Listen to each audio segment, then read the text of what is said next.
নমস্কার, আমি বন্দনা। আমার কিচেনে আপনাদের সবাইকে স্বাগত জানাই।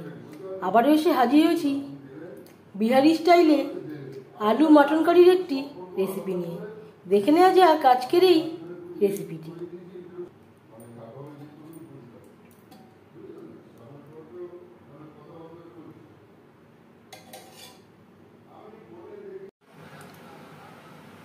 আজ তৈরি করব বিহারি স্টাইলে আলু মটন কারি। এর জন্য এখানে আমি 1 কেজি 300 গ্রাম মাটন নিয়েছি, পরিষ্কার করে ধুয়ে নিয়েছি। আর লাগছে 2 রসুন, প্রায়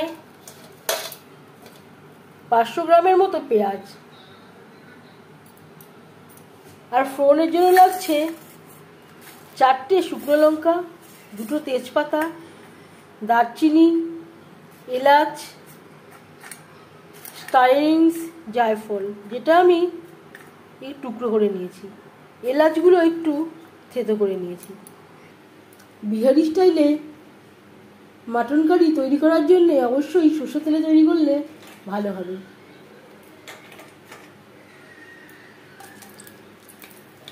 সরষের তেলের আলাদা একটা ঝাঁঝ ও গন্ধ রয়েছে। দিয়ে দিলাম 4টে শুকনো লঙ্কা, আর দিয়ে দেব তেজপাতা, বাকি মশলা।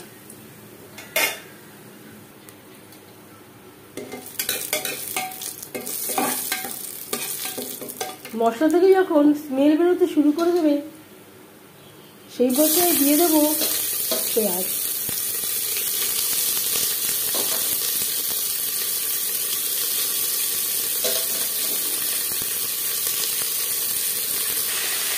আর দিয়ে দেব পরিমাণ মতো হলুদের গুঁড়ো, স্বাদ মতো লবণ।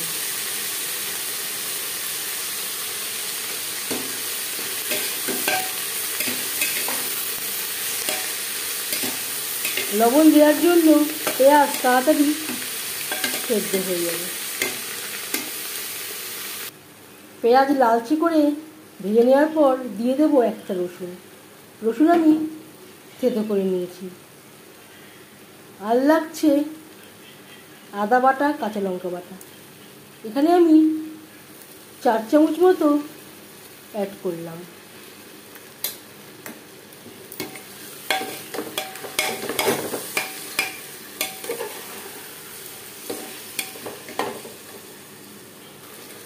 আর লাগছে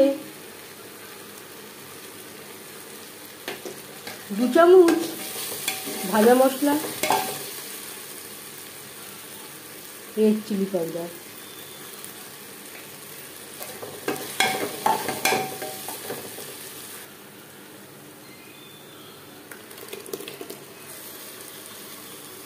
এখানে নিয়েছি বড় সাইজের 5টা টমেটো। মশলার সাথে বেশ ভালো করে মিক্স করে দেব। আর দিয়ে দেব মিক্সচারের জারটা ধুয়ে জল, যাতে পুরো টমেটো বাটাটাই অ্যাড করতে পারি। যদি আপনারা টমেটো ব্যবহার না করেন সেক্ষেত্রে অবশ্যই মশলা কষানোর সময় জলের ব্যবহার করবেন। আমি ঢেকে দিয়েছিলাম। মশলা থেকে যখন স্মেল বেরোতে শুরু করে দেবে সেই পর্যায়ে দিয়ে দেবো মটন।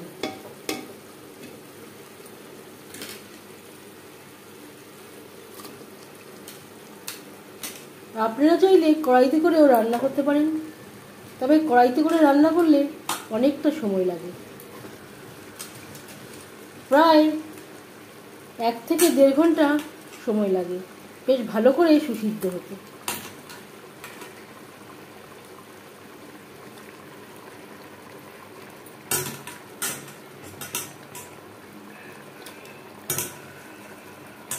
এর সাথে সামান্য পরিমাণে মেটেও রয়েছে।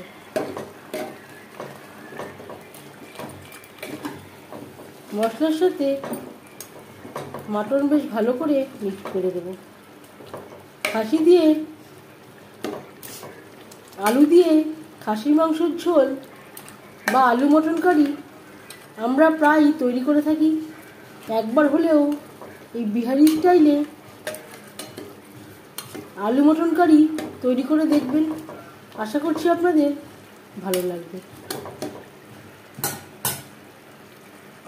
হাই টু মিডিয়ামে রেখে প্রায় 14-15 মিনিট বেশ ভালো করে কষিয়ে নেব।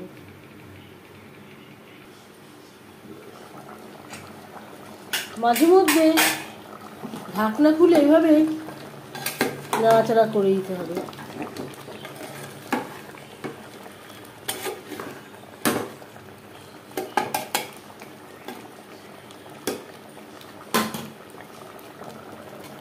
প্রায় 15 মিনিট মশলার সাথে মাংস কষিয়ে নেওয়ার পর দিয়ে দেব 2 রসুন। বিহারি স্টাইলে মাটন কারিতে অবশ্যই গোটা রসুনের ব্যবহার করা হয়। আমি এখানে 2 রসুন অ্যাড করলাম, আপনারা ইচ্ছে অনুযায়ী কম বা বেশি করতে পারেন।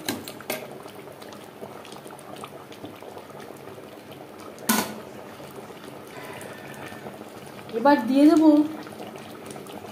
জল।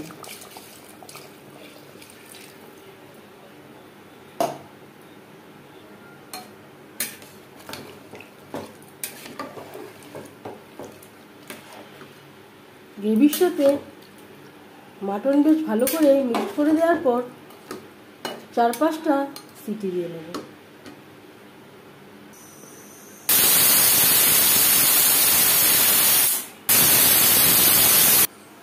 পাঁচটা সিটি দিয়ে নিয়েছি। গ্যাসের ফ্লেমটা বন্ধ করে দেব।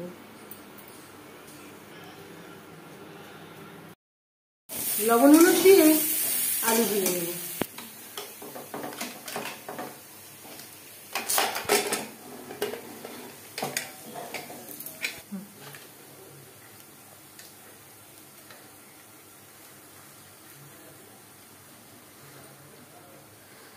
বেশ ভালো করে সুসিদ্ধ হয়ে গেছে। অ্যাড করব আলু। আলু আমি সেদ্ধ করে তারপর ভেজে নিয়েছি।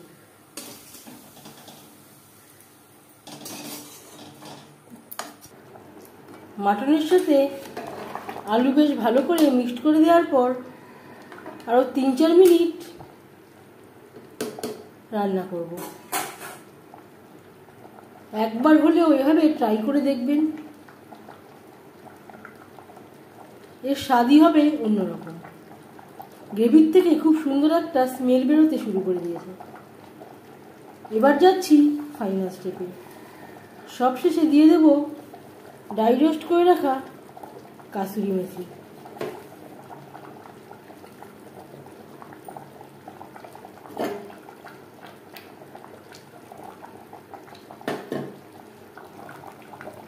আর লাগছে সামান্য পরিমাণে গরম মশলা পাউডার। গ্যাসের ফ্লেমটা বন্ধ করে দেব। 10 মিনিট ঢেকে স্ট্যান্ডিং টাইমে রাখবো। বিহারি স্টাইলে আলু মটন কারি রেসিপিটি কেমন লাগলো অবশ্যই জানাবেন কমেন্টের মাধ্যমে। যদি এই রেসিপিটি ভালো লেগে থাকে লাইক করবেন, শেয়ার করবেন, সাবস্ক্রাইব করবেন আমার চ্যানেলটিকে। বেল আইকনটা প্রেস করে দেবেন। যখন আমি নতুন ভিডিও আপলোড করব তার নোটিফিকেশান সবার আগে আপনার কাছে পৌঁছে যাবে। আপনারা সবাই অনেক অনেক ভালো থাকবেন। এই ভিডিওটি দেখার জন্য ধন্যবাদ।